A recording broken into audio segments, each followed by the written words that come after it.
Tenemos a dos invitados a los que queremos plantear esta cuestión. El Rivera es aquel que era político, ¿no?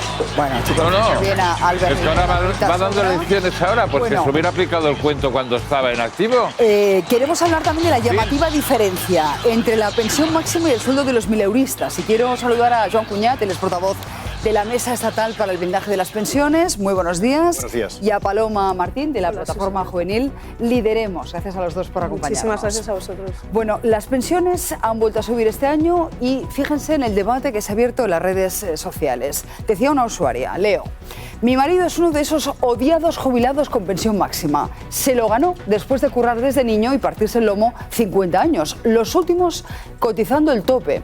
Le respondía otra: claro que sí, 3.200 euros al mes, con casa pagada y apartamento en la playa.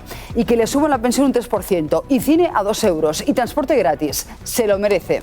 Os pregunto a vosotros, ¿es normal que un pensionista gane más de 3.000 euros muy por encima del sueldo de un mileurista o del salario medio de este país? Yo creo que lo que es normal o no lo definen los resultados de los sistemas que establecemos. A día de hoy no es normal porque la caja de las pensiones está completamente vacía. Se diseñó un sistema en un momento en el que la pirámide de la población sostenía que los de abajo pudieran cubrir las necesidades de los de arriba. Esa pirámide se ha invertido y, por lo tanto, matemáticamente no salen las cuentas. Entonces, hay que buscar soluciones. Yo creo que hay que empezar a dividir el debate del pasado y de los pensionistas actuales. Nadie dice que, por supuesto, se merecen las pensiones que se les habían prometido. Eso está claro. Hay que tener algo claro, y es que los que no se merecían las pensiones, por decir una expresión, fueron los primeros que las cobraron cuando no habían contribuido. Esa generación ya no está aquí, ¿no? Entonces, ahora todo el mundo se merece la pensión. Esto está claro. Lo que pasa es que ya sale la matemática, esto no va a poder o sea que en parte, Paloma, tú le compras el argumento a Rivera de que hay un componente de estafa piramidal. Bueno, sí. Yo creo Joan, que no debemos aceptar que nos dividan y nos enfrenten a jóvenes y a pensionistas. Nosotros decimos que somos 48 millones de pensionistas presentes y futuros, que todos somos pensionistas del presente y del futuro, y que lo que tenemos que hacer es unirnos sin distinción de ideologías, credos y siglas para desarrollar el espíritu del artículo 50, blindando las pensiones en la Constitución, prohibiendo que se puedan privatizar y que puedan perder poder adquisitivo. Todo lo demás creo que no se corresponde con la realidad. ¿Por qué? Somos la 14ª potencia del planeta. Hay 195 países en el mundo. Tenemos un PIB que ha crecido en los últimos 10 años, se ha duplicado por 2. En los últimos 50 años se ha multiplicado por 10. Tenemos una capacidad productiva que ha convertido a 2 de nuestros bancos en de los 5 mejores de Europa en beneficios, batiendo récords año tras año.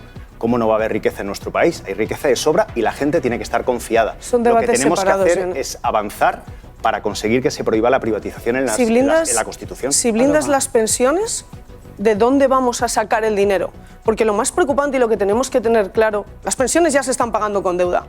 Es una pirámide que se ha invertido. Discutir esto es como discutir la gravedad, ¿vale? Entonces, partiendo de esta base, ¿qué proponemos? ¿Qué vamos a hacer? Si blindamos las pensiones, el problema es que ese dinero va a salir, ¿de dónde va a salir? De la sanidad, de la educación y del resto del estado del bienestar. Entonces, todo este país tan increíble que han construido todas estas generaciones está en juego. Y esto es lo que, Paloma, este es el debate. Entonces, ¿sabes qué pasa? Que lo que estás diciendo es como eso que hacía Hitchcock de utilizar el MacGuffin. Es decir, parece que es una película de amor, pero es una trama de espías. Entonces, estás confundiendo absolutamente, porque el problema que tenemos en España no es de riqueza ni de recursos, no es cierto. Podemos mirar donde quieras. Hay recursos de sobra. Es de gestión de los recursos. ¿Por qué tenemos que enfrentar un gasto con otro?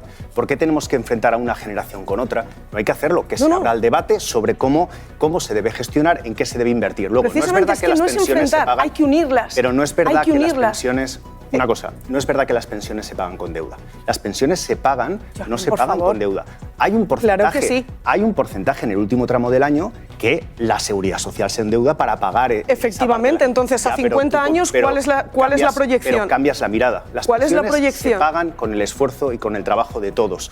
No enfrentemos de los pasados, a los jóvenes con los pensionistas. Si el problema es que en su momento se pensó, no nos queremos enfrentar, al revés, tenemos que unirnos. Ese argumento, sí. Esto va de ser más solidarios que nunca. Esa palabra que ya se ha olvidado, que antiguamente en España era tan importante y ahora no, hay que ser solidarios solidarios con las próximas generaciones. Las pensiones son un elefante en la habitación. Ningún político lo puede abordar y antes comentaban. ¿Y cómo ¿Por qué ser Albert solidario Rivera? con las próximas generaciones, Paloma? Si tú dices que quien está cobrando ahora 3.200 euros se lo merece y que eso no lo vamos a cuestionar. Efectivamente. ¿Cómo podemos ser, digamos, ecuánimes Exacto, con los pues es más un jóvenes poco que no van a ver ese sueldo en muchos años? El equilibrio de Nash, ¿no? Que al final tu beneficio está en el beneficio común y no solo individual. Entonces, por un lado, ponemos siempre mucho la mira en los partidos políticos. Los partidos políticos no pueden hablar de pensiones. Es un tema que no se puede tocar porque no pueden poner en juego una campaña electoral entera por un tema tan crítico y que no tiene una solución razonable, ni de un lado ni de otro. Este debate Claro, entonces es un debate que directamente se ignora. Nosotros que somos una plataforma de jóvenes libre y completamente independiente, podemos decirlo. Y por eso lo está diciendo todo el mundo. Entonces, ¿cómo podemos hacerlo? Últimas reflexiones, por favor. A mayores, Paloma. por supuesto, de que los políticos queremos un pacto de Estado. Queremos que se junten todos y digan, vale, somos realistas, está este problema, ¿cómo lo podemos solucionar? Y por otro lado, la propia población. Nosotros somos capaces de cambiar, al final los políticos regulan y legislan en función de lo que la gente quiere. Si los pensionistas piensan solo en su pensión, obviamente yo pienso en mi pensión, voto por mi pensión. Si yo pienso de forma colectiva y de forma social y pienso a futuro, pues ahí es donde está el cambio. Tu reflexión, Joan. El propio sistema de pensiones es solidario, por lo tanto pensar en las pensiones es pensar en solidaridad. Entonces yo lo que creo es que en vez de hablar de quien cobra la pensión máxima, se podría hablar, por ejemplo, de otros utópicamente solidario. de otros espacios de recursos, y eso es un debate. Ahora, lo que yo sí que creo es que aparte de que hay recursos,